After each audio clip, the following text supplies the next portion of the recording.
Good evening and welcome to KiniNews. I'm your host, Camelia. Former Prime Minister Najib Abdul Razak has responded to remarks by Bersatu President Muhyiddin Yassin on cooperating with other parties to ensure straight fights against BN.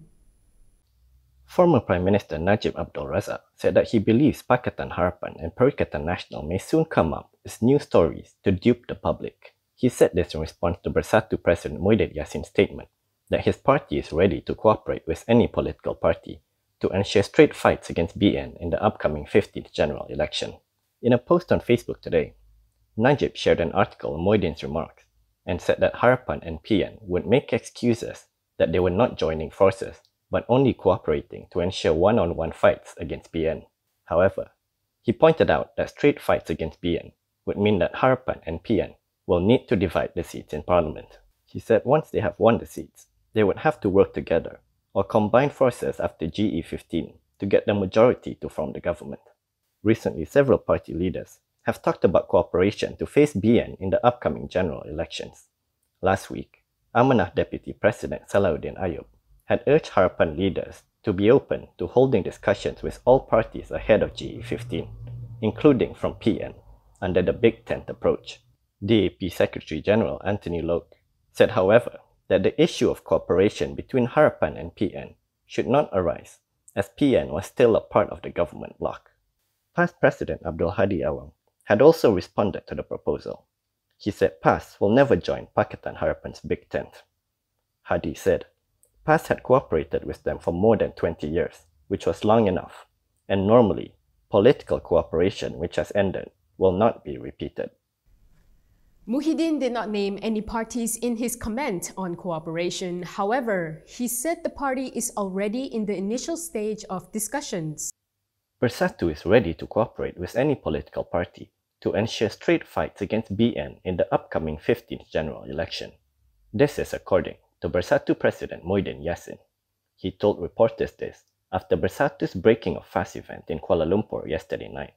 Muhyiddin said, understanding among political parties is important to avoid split votes as demonstrated during the Malacca and Johor state elections, and the party was currently in the initial stage of discussions to offer a win-win formula to achieve that objective. He added that there were already encouraging signs and parties are prepared to discuss, but they haven't finalized the way or type of understanding to avoid clashes. Last week, Pakatan Harapan Secretary General Saifuddin Nasution Ismail said that the coalition was prepared to negotiate and discuss with any political party about cooperation in the upcoming general election. Saifuddin said this in response to Amanah Deputy President Salahuddin Ayub, who had urged the Harapan leadership to be open to holding discussions with all opposition bloc parties ahead of GE15. The Federal Territory Sharia High Court has found Petaling Jaya MP Maria Chin Abdullah guilty of contempt and sentenced the PKR lawmaker to 7 days in jail. The Federal Territory Sharia High Court has sentenced Petaling Jaya MP Maria Chin Abdullah to 7 days in jail for contempt of court. This was over a statement she made in 2019 regarding the court sentence on the case involving Nazar Group chairperson SM Faisal SM Nasimuddin's ex-wife, Emilia Hanafi. Emilia was given the sentence by the Sharia court for rescheduling visitation dates for her children to be with their father. Following this, Maria had said that Muslim women were still being discriminated against under the Sharia legal system. Maria was not present in the court today as she had earlier tested positive for COVID-19. Maria's lawyer, Rosli Dahlan, confirmed that the court allowed Maria's application to stay the execution of the jail sentence, pending the MP's appeal to the Federal Territory Sharia Court of Appeal. According to Bernama, Sharia Judge Muhammad Fauzi Mokhtar ruled that the title used in Maria's article itself had insulted the court and given a wrong impression on the Sharia court institution to the public.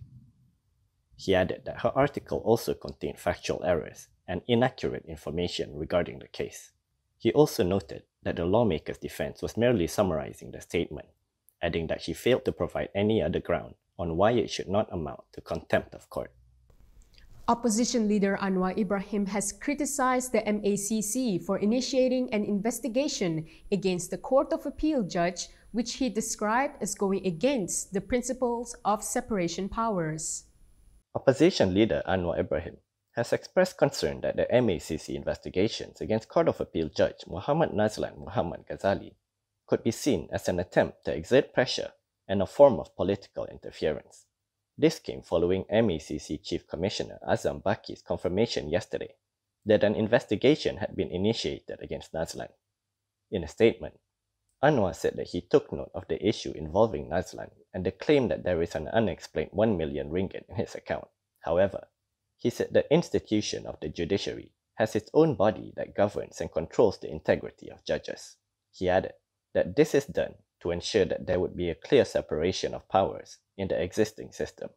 He said the integrity and independence of the judiciary was gradually recovering after decades of mismanagement without any serious attempts by the government to rectify it, and also criticized the MACC for interfering and violating this principle.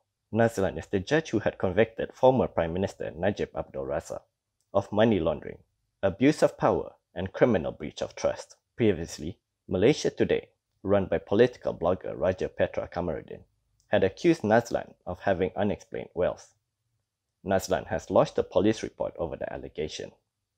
In his confirmation yesterday, Azam Baki had explained that the MACC had opened an investigation paper because there were reports lodged, not because claims were made on portals or social media. Suhakam has called for an independent probe into riot and breakout at the Sungai Bakap Immigration Center, which led to the death of 6 Rohingya refugees. Suhakam's Children's Commissioner has called for an independent probe into the recent immigration detention center breakout involving 528 Rohingya detainees.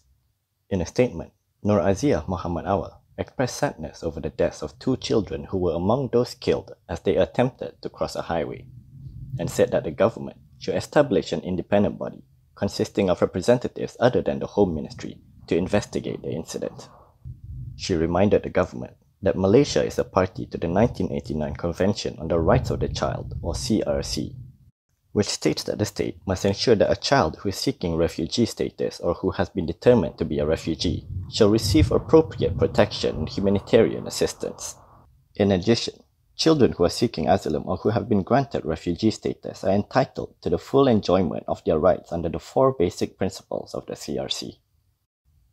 Aziah also urged the government to consider allowing the United Nations High Commissioner for Refugees to issue UNHCR cards to all Rohingya refugees, particularly those who were involved in the riot. She also called for more compassionate treatment, including not reprimanding those rearrested following the incident and not instilling fear or hatred among the local population towards the Rohingya escapees who are still at large. She said the government should also add more staff to understaffed immigration depots. Yesterday, Bernama had reported that the police are still tracking down the remaining 72 Rohingya detainees who had escaped from the Sungai Bakap Immigration Detention Depot. Past leaks was in the news again, with an UMNO leader suggesting that it was the work of those who do not want Muafakat Nasional to be reactivated and further increase the hatred of certain groups in UMNO towards PAS. Putrajaya UMNO Division Deputy Chief Tun Faisal Ismail Aziz has claimed that the so-called past leaks document is the work of those who do not want Muafakat Nasional to be revived. He added that it was done to also further increase the hatred of certain groups in UMNO towards PAS. He said the documents, which have gone viral on social media, were not the minutes of a meeting or any planning, but notes that were made by someone unknown, and its contents were not verified. Faisal, who is also the press secretary to Communications and Multimedia Minister Anwar Musa, explained that for UMNO, past leaks were seen as being able to reignite the polemics of 2 groups, the UMNO Go Solo group and Muafakat Ummah. According to Faisal, for supporters of Muafakat, the news would be handled with care. They would look at the source and ask PAS on the matter. On the other hand, he said for supporters of UMNO Go Solo, the unverified news would be like getting their wish. This is because it is disseminated widely to UMNO members, coupled with the accusation that it is the minutes of a past meeting to destroy UMNO. He added that the end goal is that UMNO must hate PAS, Muafakat must be buried deeply, and that only by contesting solo can UMNO and BN achieve an absolute victory of a 2/3 majority. Faisal also called on the relevant parties to be cautious and make the right considerations before pushing for GE15 to be held. He reminded them that during the last election, the Prime Minister's special officer was confident that BN would win with a 2/3 majority and celebrated prematurely on polling day. This was despite the fact that the Special Affairs Department had predicted that BN would lose and only win a maximum of 90 seats. And that is all from me today. For more stories, you can go to KiniTV.com. You can also follow us on Instagram, Twitter, YouTube, and Facebook for the latest news updates. If you'd like to support independent media, do consider subscribing to MalaysiaKini.com. I'm Camelia. Thanks for watching.